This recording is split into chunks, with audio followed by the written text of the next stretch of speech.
Bienvenue à vous en direct sur Public Sénat. Voici les titres du 22h ce soir. Ils sont en bonne santé et seront demain sur le sol français. Les deux reporters Hervé Guéquière et Stéphane Taponnier, retenus en Afghanistan depuis 18 mois, ont été libérés. Déluge de réactions ce soir. Leurs familles attendent de les serrer dans leurs bras. Joie, soulagement, bonheur. Les mots des politiques à gauche comme à droite sont les mêmes pour saluer cet heureux dénouement. Les autorités françaises assurent n'avoir versé aucune rançon. Tous les détails de la libération avec Paul Naon, ancien directeur de l'information en France 3, dans un instant depuis Kaboul. Il aura finalement obtenu le portefeuille tant convoité. François Baroin a été choisi pour succéder à Christine Lagarde à Bercy, un poste clé à un an de la présidentielle. Et de nouveaux visages font aussi leur entrée au gouvernement, notamment des centristes qui sont récompensés. Alors qu'en pense le président de l'Alliance centriste, Jean Arthuis? Il est notre invité ce soir et il nous le dira tout à l'heure. Il n'a manqué qu'une soixantaine de voix à l'ancienne magistrate Eva Joly pour s'imposer dès le premier tour à la primaire écologiste face à Nicolas Hulot. Dans le camp de l'ancien animateur, on ne cache pas sa déception, mais rien n'est encore joué et la compétition reprend dès demain pour un débat qui s'annonce animé. Vous le verrez d'ailleurs en direct sur les chaînes parlementaires demain soir.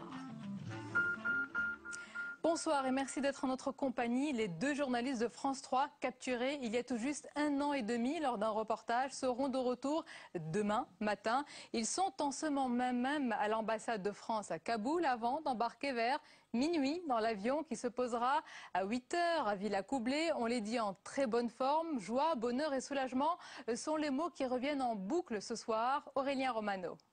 5, 4, 3, 2, 1. Acte très symbolique à Reporters sans frontières, la banderole de soutien à Hervé et Stéphane tombe sous les applaudissements du comité de soutien. Soulagement pour ceux qui se battent depuis 18 mois pour la libération des deux journalistes. Chacun échange ses souvenirs de l'annonce de la bonne nouvelle aujourd'hui. Je suis arrivé en premier et Erika à l'accueil me fait « tu sais qu'ils ont été libérés ». À l'intérieur, la fête peut commencer. Florence Aubenas retrouve avec joie ceux avec lesquels elle manifestait cet après-midi encore. Un rassemblement, comme on le fait malheureusement depuis un an et demi, où on était à se lamenter avec nos banderoles et nos mouchoirs. Et à la fin du rassemblement, on plie tout, on était déjà en train de se dire quelle serait la prochaine manifestation, quand un téléphone a sonné en disant ils sont libérés. Et ça fait tellement de fois qu'on nous le dit qu'on y a d'abord cru à une blague et c'était vrai. Une mobilisation longue et difficile qui a payé. Après avoir mobilisé les politiques et l'opinion publique, le président de RSF n'a qu'un seul souhait. Laissons-les à leur famille, il faut leur permettre de se restructurer eux parce que ça ne va pas être simple et de faire en sorte qu'ils continuent à faire leur métier de journaliste. Nous, à Reporters sans frontières, on ne veut rien d'autre. Sous les hurrahs, les collègues d'Hervé et Stéphane arrivent. Certains sont émus et passent du rire aux larmes. Tous saluent dans un tonnerre d'applaudissements le travail de l'association dans le lieu où la mobilisation a commencé il y a un an et demi. Et depuis 18 mois, c'est un véritable jeu de piste avec les ravisseurs. Il y a eu les vidéos avec des preuves de vie, mais aussi des faux espoirs d'une libération, notamment pour les fêtes de fin d'année. À chaque fois que les négociations avançaient, tout se compliquait. Le récit d'une longue détention par Élise Ecardi. C'est fin décembre 2009 que deux journalistes de France 3, partis réaliser un reportage pour l'émission Pièce à conviction, sont enlevés avec leurs trois accompagnateurs afghans au nord-est de Kaboul, dans la province de Kapisa, par des talibans. Et alors que les premiers contacts avec les ravisseurs démarrent pour les agents du Quai d'Orsay, à la mi-janvier, Claude Guéant lance une polémique en évoquant une imprudence coupable de la part des reporters au vu des risques que courent les militaires chargés de les retrouver. Quelques semaines plus tard, c'est le chef d'état-major des armées qui dénonce, lui, le coût des recherches pour la France. Mais en avril 2010, un premier espoir, une preuve de vie publique au travers d'une vidéo dans laquelle les journalistes relaient les exigences des talibans. Leurs identités sont alors révélées. Dès lors, dans toute la France, rassemblements et manifestations de soutien se multiplient avec un seul mot d'ordre, surtout ne pas oublier Stéphane et Hervé. Le 25 octobre 2010, le cap des 300 jours de captivité est passé, mais les signes sont encourageants, notamment avec l'envoi d'une nouvelle vidéo en décembre. Peu avant Noël, Michel Alliot-Marie entretient l'espoir. Nous espérons effectivement que les démarches qui ont été entreprises, notamment par le gouvernement afghan, permettront leur libération dans de très brefs délais. Il y a quelques semaines, c'était les 500 jours de détention. Aujourd'hui, après 547 jours de captivité, Hervé Guéquière et Stéphane Taponnier sont enfin libres. Ils devraient toucher le sol français demain à Villacoublay. Voilà, et à leur arrivée à l'ambassade de France à Kaboul tout à l'heure, les deux hommes sont apparus en bonne santé physique et morale. Discrétion oblige, ils étaient en tenue de camouflage, des militaires. Ils sont actuellement en train de se reposer avant de prendre l'avion. On va écouter quelques détails sur leur libération avec Paul Naon, ancien directeur à l'information à France 3, qui est à Kaboul. C'est un immense soulagement, hein. Je suis avec eux en ce moment, on est à l'ambassade de France à Kaboul, je suis arrivé il y a 1 heure, eux ont atterri il y a quelques heures à Kaboul en venant d'Akapisa. Mais écoutez, ils sont plutôt en bonne forme, un peu amaigris évidemment, un peu fatigués, mais ils sont en parfaite forme. Voilà, ils sont absolument remarquables, ils ont tenu le coup pendant 1 an et demi. Écoutez, on s'est embrassés, hein, parce que voilà, on les connaît. Hein, donc voilà, ils travaillaient avec nous à France 3. Bon voilà, mais ça a été simple, ils nous ont remerciés, on les a remerciés d'être là. Bon voilà, c'était très très émouvant évidemment, avec quelques larmes dans les yeux, de part et d'autre. Mais voilà, donc c'est la fin d'un long cauchemar pour eux, pour leur famille, pour nous, à France Télévisions. Voilà, donc c'est une belle journée qui s'achève. On va repartir dans quelques heures pour Paris, où on sera demain matin vers 8h, 8h15 à Villacoublay. Ici, moi, je voudrais rendre hommage, hein, puisque je suis à Kaboul et qu'on a travaillé avec eux et qu'on était régulièrement informés aux gens de la DGSE, hein, qui ont été absolument remarquables à Paris et à Kaboul. C'est eux qui ont mené les négociations avec les ravisseurs, avec tous les groupes qui étaient autour et qui ont obtenu, au bout de 15 mois, leur libération. Plusieurs fois, on a espéré, on était près du dénouement et au dernier moment, il y a une sorte de grain de sable qui s'est mis là-dedans et qui a enrayé la machine et il fallait tout recommencer pour négocier. Donc ça a été compliqué, difficile, complexe.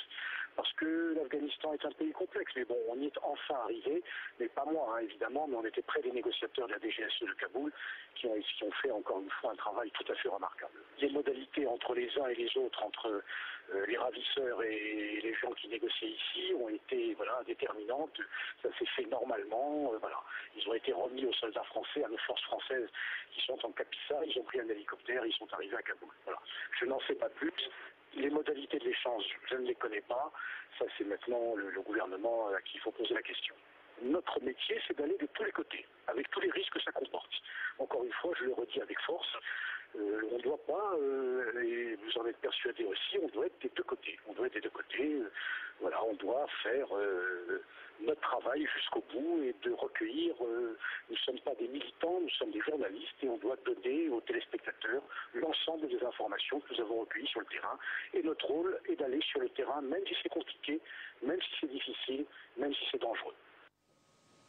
Voilà pour ces propos recueillis tout à l'heure par Pierre Brondt-Joseph. Autre réaction, celle du ministre des Affaires étrangères, Alain Juppé, qui revient également sur cette longue détention. On l'écoute. On nous a beaucoup demandé, mais pourquoi est-ce que ça a été aussi long? Si ça avait été facile, on aurait été vite. C'était difficile pour au moins 2 raisons, parce que nous avions face à nous une organisation, ou plutôt une désorganisation extrêmement complexe, avec plusieurs responsables qu'il fallait identifier. Il a fallu démêler un peu les fils de tout cela. Et puis la deuxième raison, c'est que nos 2 compatriotes, vos 2 collègues, mesdames et messieurs les journalistes, étaient détenus dans une zone de combat, contrôlée par l'armée française d'ailleurs, et ceci rendait les choses particulièrement sensibles et particulièrement difficiles. Et notre invité ce soir, Vincent Kellner, bonsoir. Bonsoir. Bienvenue à vous, vous êtes journaliste, grand reporter, vous avez fait partie de l'une des 2 équipes qui étaient parties en tournage pour Pièce à conviction, donc en Afghanistan, en même temps que Stéphane Taponnier et Hervé Guéquière. D'abord, je vais vous demander votre réaction. On a écouté tout à l'heure Florence Aubenas elle-même, qui avait été otage en Irak, elle avait dit qu'on n'y croyait pas encore à cette libération. Quand est-ce que vous allez croire demain sur le tarmac? Exactement, je crois toujours pas. En fait, j'ai toujours cette petite boule en me disant est-ce que c'est vrai vraiment? Donc on va attendre demain 8h à Villacoublay pour les voir, les saluer et les sentir vraiment. Donc, et vous y serez évidemment. On a eu quelques premières réactions des gens qui les ont vus à l'ambassade de France. On parle finalement, ils sont presque en train de blaguer sur le club de football. Est-ce que c'est leur tempérament, ils n'ont pas changé? Oui, tout à fait. Ça m'étonne pas d'eux et ça me fait très plaisir parce que pour moi, ça me rassure beaucoup. Pendant 1 an et demi, j'ai vécu en apnée en me disant que deviennent-ils? Vous imaginez être dans une maison enfermée entre 4 murs pendant 1 an et demi sans pouvoir lire, sans pouvoir faire quoi que ce soit à part manger du riz et des haricots rouges comme ils l'ont dit. Et de s'imaginer que malgré tout, ils avaient ce moral et qu'ils continuaient à plaisanter comme ils l'ont fait quand on était à Kaboul. Parce que là-bas, quand on est dans un pays compliqué, c'est quand même bien d'avoir un bon sens de l'humour pour relativiser et puis pour pouvoir avancer et pouvoir faire son métier. Et donc effectivement, je suis heureux et ravi d'entendre ça. Vous avez dit que vous pensiez à eux tous les jours, comme évidemment leurs proches et puis leur comité de soutien. J'ai dit tout à l'heure que vous étiez en même temps en Afghanistan, c'est-à-dire que ça aurait pu être vous finalement. Est-ce que vous y pensiez de cette manière-là? Est-ce que vous vous êtes dit parfois, ça aurait pu être moi, ces jours et ces jours, cette attente? Ah oui, tout à fait. Ça a failli être, parce qu'au début, Hervé m'avait téléphoné et m'avait demandé de partir avec lui. Puis finalement, ça s'est changé pour des histoires de planning. Et c'est vrai qu'on se rend compte que les choses tiennent à pas grand-chose. Et que, voilà, et effectivement, j'étais avec eux. Moi, eux s'occupaient du volet militaire.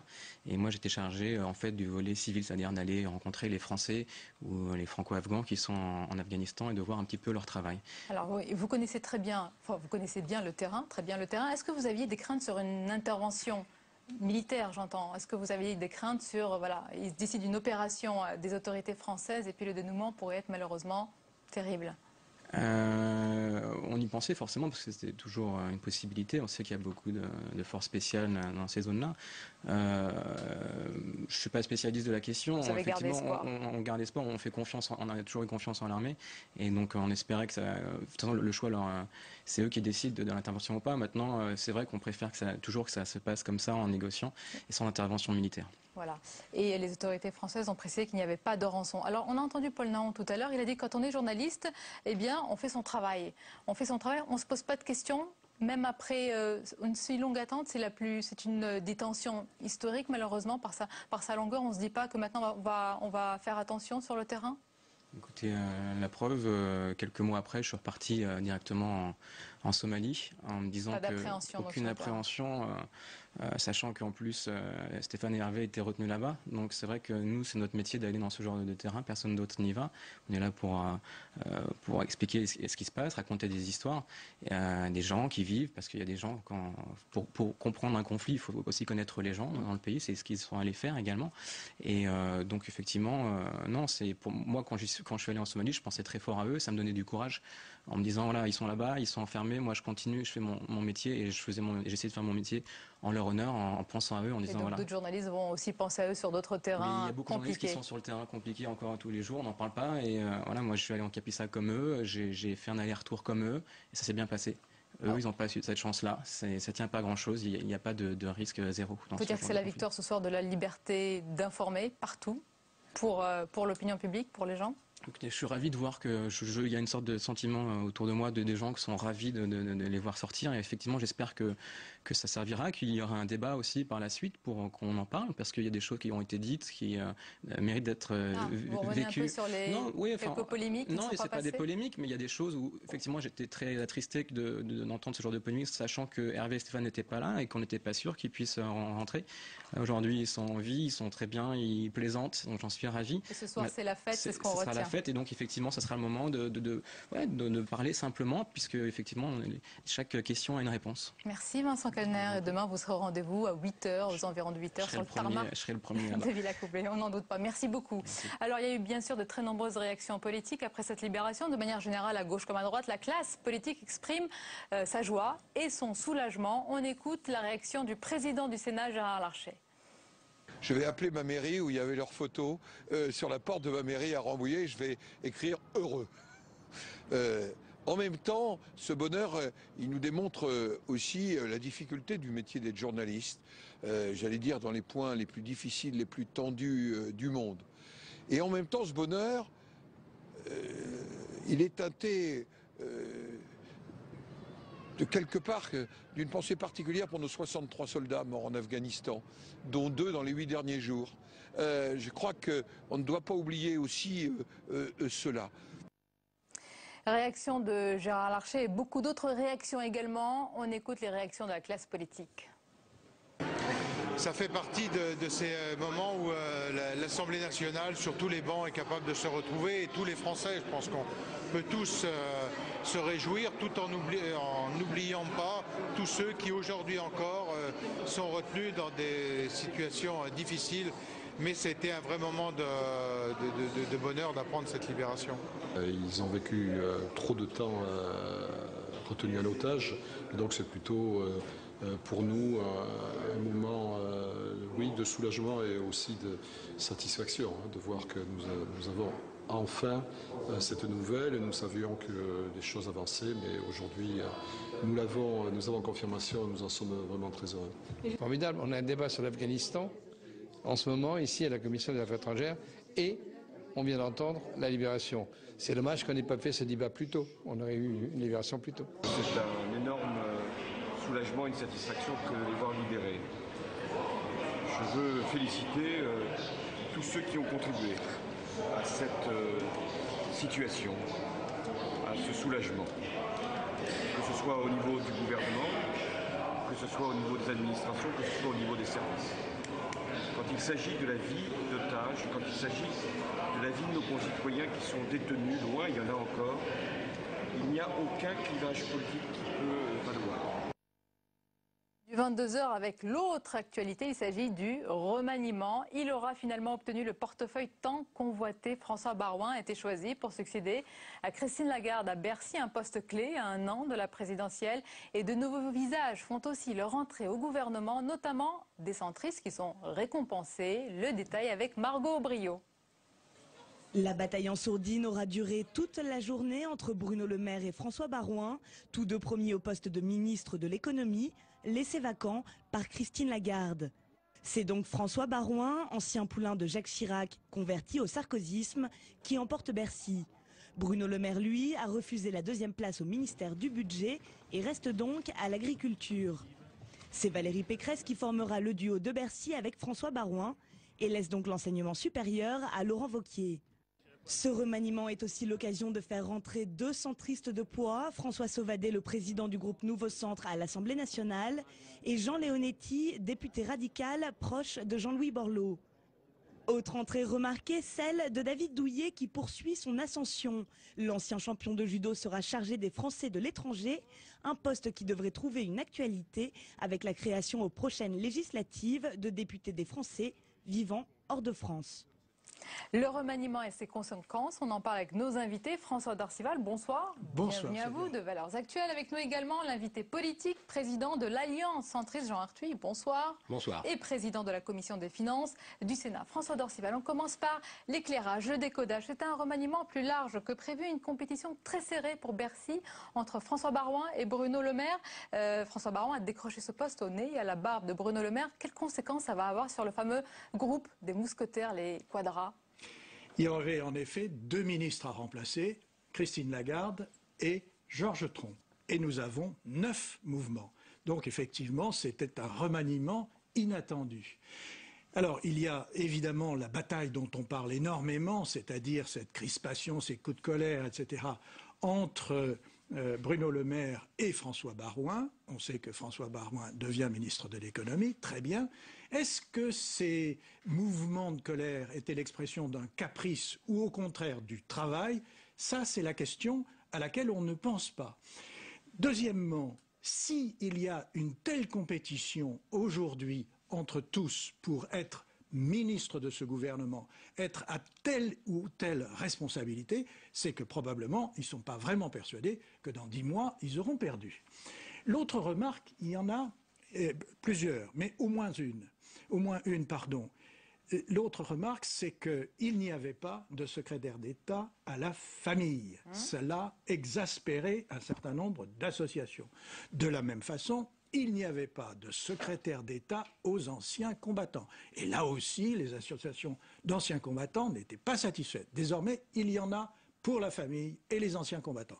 Et puis, il y a un certain nombre de mouvements. Alors, vous les avez signalés pour le centre, notamment, et les équipes Borloo, François Sauvadet. Jean Leonetti, ils ont été récompensés de quoi, justement? De leur modération vis-à-vis de Nicolas Sarkozy? Leurs propos allaient modérés? Oui. En ce qui concerne Jean de Leonetti, ce qu'on sait de lui, c'est qu'il s'occupait surtout de la fin de vie. La loi qui porte son nom, c'est une loi sur les soins palliatifs et la fin de vie. Ce qui est assez curieux, c'est qu'on le nomme aux affaires européennes, comme si, en ce moment, il y avait de quoi faire dans ce domaine. Bref, pour en revenir au sérieux, en fait, ce que l'on constate, c'est que c'est une équipe qui complète le reste de l'équipe. On savait qu'au mois de février, avec Alain Juppé, avec Gérard Longuet à la Défense, il avait constitué une équipe stratégique bien en place. Là, il la complète et manifestement, c'est très destiné au présidentiel. Voilà, et il la complète avec des centristes. Jean Arthuis, président de l'Alliance centriste. Est-ce que c'est une bonne nouvelle, l'entrée de ces centristes au gouvernement? C'est un remaniement de circonstances. Il fallait remplacer Christine Lagarde, il fallait remplacer Georges Tron. On maintient cette dualité entre le 6e et le 5e à Bercy. Et on peut être ministre de l'économie et des finances, mais si on n'a pas le budget, il y a quelque chose qui reste un peu ambigu entre les deux étages de Bercy. Je crois que c'est un remaniement très politique. Assez catégoriel, parce qu'il y a un ministre des anciens combattants, il y a un ministre de la famille, il y a un ministre des Français résidant à l'étranger. Ah oui, vous les citez tous. David Douillet, chiracien. Monsieur Jean Arthuis cite tous, sauf ce que j'ai évoqué dans ma question, c'est-à-dire les centristes. Est-ce que c'est une bonne nouvelle? Moi, je pense que les centristes qui se reconnaissent dans cette politique ont naturellement leur place au sein de ce gouvernement. Est-ce une bonne nouvelle? Moi, ce que je veux, pour le centre que vous incarnez. Ce que je crois, c'est que nous sommes à la veille d'une élection présidentielle et que si le centre existe, si le centre est capable de se rassembler, ce qui reste à faire, eh bien, nous devons être capables, sur la base de notre vision du monde, des enjeux de la mondialisation, de la globalisation, de la stratégie que nous imaginons pour retrouver de la compétitivité afin de lutter contre le chômage et de recréer de l'emploi, faire de la croissance, d'assainir les finances publiques. Certes, nous sommes dans une situation impossible. Ce que ces centristes veulent faire au gouvernement, est-ce que pour vous, le font au gouvernement, c'est très bien. Ce que je crois. Ce ne sont pas des prises de guerre, et elles ne viennent pas affaiblir, ces nominations ne viennent pas affaiblir le centre? Non, vraiment, je ne pense pas. Je pense que l'urgence, c'est que le centre se rassemble, c'est-à-dire tous les centristes, qu'on sorte également des querelles d'ego, parce qu'on ne parle que de ceux qui pourraient être candidats à l'élection présidentielle. Je vous ai reçu souvent ici même, à ce journal, et puis on vous entend souvent. Vous avez toujours dit que le centrisme, c'est d'abord l'indépendance. Est-ce que vous rajoutez ce soir, géométrie variable? Moi, je vous ai toujours dit qu'avec mes amis, nous étions désireux d'un rassemblement centriste, un rassemblement qui soit indépendant, un rassemblement qui soit au centre, sur la base de valeurs sociales, libérales, européennes. Comment va-t-on pouvoir sortir de la crise des dettes souveraines s'il n'y a pas un changement de gouvernance, s'il n'y a pas un début de fédéralisation de l'Europe? Mais vous n'êtes pas choqué par l'entrée de ces centristes au gouvernement, c'est ce qu'on retient? Absolument pas. Alors, on va parler aussi de Bercy, très important, du ministère de l'économie. Un mot, François Dorcival, est-ce que tout cela est de nature quand même à affaiblir Jean-Louis Borloo ou pas? Mais non, qu'est-ce qu'un remaniement? Un remaniement, c'est toujours une négociation entre le président de la République, le Premier ministre et chacun des ministres. Cette négociation, c'est la vie politique même. Et donc, Jean-Louis Borloo, il négocie dans son secteur, il négociera pendant sa campagne, il négociera à la veille du premier tour, etc. Et il n'ira pas. Mais nous n'en savons rien puisqu'il ne l'a pas annoncé. Jean Arthuis en doute beaucoup, hein, vous doutez. Vous pensez qu'il n'ira pas. Je dis qu'avant de parler de candidature de Jean-Louis Borloo, de François Bayrou, de tel autre centriste, il faut d'abord que les centristes se rassemblent. Nous, en ce qui nous concerne, nous avons préparé les grandes lignes de ce que pourrait être un projet pour la France. Mais ils se rassemblent sans vous. Vous n'étiez pas à ce fameux rassemblement où il y avait Jean-Louis Borloo, où ils ont choisi leur couleur, le mauve. Je les ai tous invités samedi prochain au congrès que tient l'Alliance centriste à Angers. Tous, y compris les centristes du gouvernement? Naturellement. En tout cas, j'ai invité Jean-Louis Borloo, j'ai invité Hervé Morin, j'ai invité Jean-Marie Bockel, j'ai invité François Bayrou. Je sais, à l'heure où nous évoquons ce congrès, que François Bayrou devrait venir. Jean-Louis Borloo, je le vois demain. C'est un signe important. Hervé Morin ne pourra pas être parmi nous, pas plus que Jean-Marie Bockel. Mais François Bayrou vous rejoint donc pour ce meeting. On nous rejoint, enfin, il faut que les centristes se parlent d'abord. Avons-nous une vision? À quoi sert-il d'avoir un candidat si nous n'avons pas un projet qui ait ses caractéristiques propres, sa valeur ajoutée, qui rompe avec, oserais-je dire, le déni de réalité qui malheureusement affecte la vie politique aujourd'hui. Nous avons des réformes fondamentales à entreprendre. Et ce que nous avons à annoncer ne peut pas être dans le sens d'une conciliation avec la démagogie. Il y a des épreuves, je vous l'ai dit, la compétitivité. Comment rétablir la compétitivité de la France? Bataille, vous en parlez souvent. Comment revenir à l'assainissement des finances publiques? Autrement, en se rassemblant d'abord. Alors, d'abord pour former un projet, et ensuite, ayant un projet que nous portons ensemble, de choisir parmi nous celle ou celui qui nous paraîtra le plus apte à le porter devant les Français. Eh bien ça, finalement, c'est le système du Parti socialiste. C'est assez drôle, puisqu'ils ont adopté un projet, qu'ensuite ils se battent à 5 candidats pour savoir lequel d'entre eux. Je crois pas que ce soit les mêmes les bien mêmes entendu, gènes. ça n'est pas la même chose que vous allez lancer, mais ça y ressemble. Et en réalité, ça ne va pas tout à fait se passer comme ça, parce que vous savez très très bien que François Bayrou, lui, ira quoi qu'il arrive. Jean-Louis Borloo. C'est pas si simple. Ah non, ça n'est pas si simple. C'est vrai. Mais il ira quand même.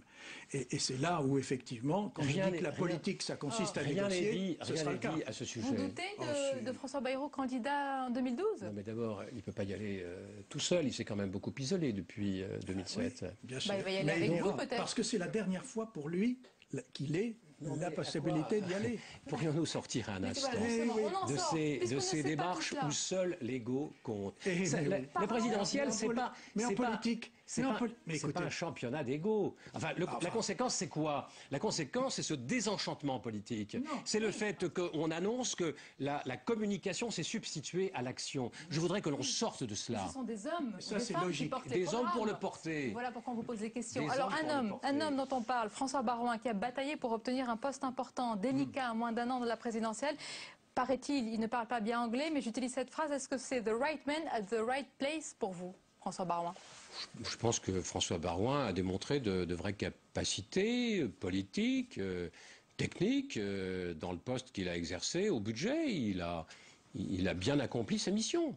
Oui, je crois que c'est ça l'explication. C'est l'explication de cette démission qu'il a proposée en disant « si je ne suis pas ministre de l'économie, je m'en vais », etc. Parce qu'il a tout de même beaucoup travaillé.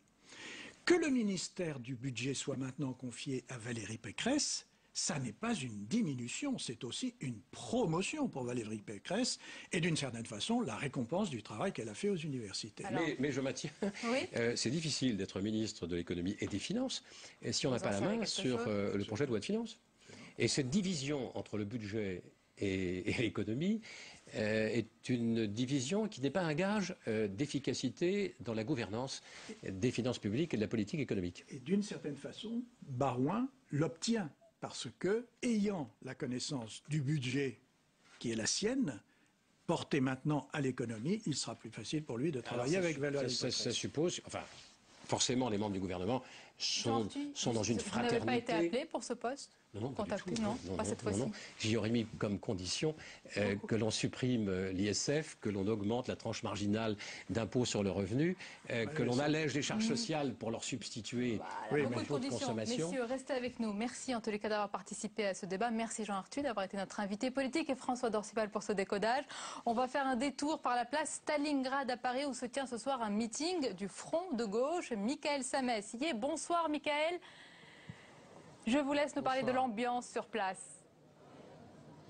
C'était une ambiance avec à peu près 4 à 5 000 personnes et un mot d'ordre, la résistance et un slogan, la France, la belle, la France, la rebelle. C'est une reprise de la chanson de Jean Ferrat. Il y avait donc ces 4 à 5 000 personnes venues écouter ce meeting du Front de gauche, cette union de la gauche avec le Parti communiste, mais aussi le Parti de gauche et d'autres partis aussi qui sont venus rejoindre et grossir les rangs de cette union de la gauche. Et évidemment, les personnes qui étaient présentes, il y avait beaucoup de personnes du Parti communiste, des personnes de la CGT, mais aussi des travailleurs, des personnes, des jeunes et des gens un petit peu plus âgés qui sont venus écouter écouté les différents meetings et les différentes déclarations des hommes et des femmes politiques qui sont venus aujourd'hui place Stalingrad, une place très connue dans le monde, également de la résistance à côté du métro Jean Jaurès. Et avec nous justement pour parler de ce meeting, le secrétaire national du Parti communiste, Pierre Laurent. Bonsoir Pierre Laurent. Bonsoir. Alors, est-ce qu'il y a eu ce fameux déclic? Est-ce que vous êtes entré en résistance ce soir? Oui, plus que le déclic, on attendait du monde, mais il y en a eu beaucoup plus que prévu. Et je pense que le signal unitaire que nous avons envoyé, en fait, on sent qu'il y a un espoir qui commence à se lever. Il y a beaucoup de gens qui cherchent quelque chose de neuf à gauche. Et ce soir, on a envoyé ce message, je pense, assez clairement. Oui. Et alors, le discours de Jean-Luc Mélenchon, qui avait des forts accents, on l'a dit, de résistance, ce mot qui a été repris plusieurs fois par la foule. Pour vous, ce discours, est-ce qu'il était à hauteur de vos attentes? Oui, bien sûr. C'est un travail qu'on mène en commun depuis déjà des semaines et des mois. Et on sent bien qu'on veut à la fois de la résistance, mais on veut aussi imposer des solutions. On veut que le pays ait le droit à un vrai débat politique sur les solutions à la crise. Et c'est ce qu'on a dit ce soir les uns et les autres. Pour parler encore une fois de Jean-Luc Mélenchon, parce que c'est votre leader, il faut le répéter, depuis peu de temps. C'est notre candidat. Nous, on n'a pas des leaders, nous on a des candidats. C'est votre candidat, et depuis peu de temps également. On sent qu'il y a eu un changement. En descendant de la tribune tout à l'heure, il a levé les poings et il a dit « on l'a fait ». Avec le sourire, il a même été assez aimable avec les journalistes, chose qu'il n'était plus depuis un petit moment. Il y a eu du changement chez Jean-Luc Mélenchon, c'est grâce à vous? Je ne sais pas si c'est grâce à moi, mais disons qu'on a envie de faire équipe et on a envie d'incarner ensemble une campagne collective. Moi, j'étais depuis le début favorable à cet esprit d'équipe parce que c'est celui qui peut nous faire gagner et je pense que c'est celui dont le pays a envie. Les gens ne veulent pas suivre un sauveur suprême, ils veulent reprendre eux-mêmes la parole et le Front de gauche, nous l'avons construit pour ça et je pense que Jean-Luc peut incarner avec nous tous dans l'élection présidentielle, cet esprit d'équipe. Mais alors le Parti communiste, dans tout ça, vous qui avez plus ce candidat depuis 1974, c'est la première fois qu'il n'y a pas un candidat étiqueté Parti communiste. Oui, non, mais ceux qui s'inquiétaient pour le Parti communiste avaient qu'à être là ce soir. Ils ont vu qu'il y avait de très nombreux militants communistes. Nous croyons à cette campagne. Nous allons nous investir à fond dedans et toutes les forces du Front de gauche y trouveront leur compte. Je n'ai aucune inquiétude pour le Parti communiste, surtout après le meeting de ce soir. Et on a entendu aussi Jean-Luc Mélenchon, et dans votre voix également, quand vous avez pris la parole lors de ce discours, que vous étiez une sorte de rempart face au Front National. Ceux qui ont accusé le parti du Front de gauche et notamment Jean-Luc Mélenchon de faire du populisme. Ça veut dire quoi ce message que vous avez fait passer? Non, mais c'est tout le contraire. Le Front National essaye de continuer à instiller le poison de la division chez les travailleurs en opposant les uns et aux autres. Or, face à la crise, face à la politique de Nicolas Sarkozy, ce dont a besoin le monde du travail, c'est d'union. Et c'est le message que nous avons envoyé ce soir. Nous refusons tout ce qui divise les salariés, les travailleurs. Au contraire, nous devons travailler à des solutions de solidarité. Et je crois que le Front de gauche va non seulement se donner l'objectif de chasser la droite du pouvoir, mais d'écarter le Front National qu'on veut nous installer dans le paysage présidentiel. En tout cas, les gens qui étaient derrière nous semblent d'accord avec vous. Et je vous propose de conclure cette partie ici, place Stalingrad, avec une intervention de Jean-Luc Mélenchon. Je vous propose d'écouter un petit bout de cette interview. Je veux saluer et rendre hommage aussi à ceux qui, pendant toutes ces années de division et d'éparpillement, quand la gauche semblait être vouée à n'avoir à proposer aux Français que des sacrifices équilibrés, là où nous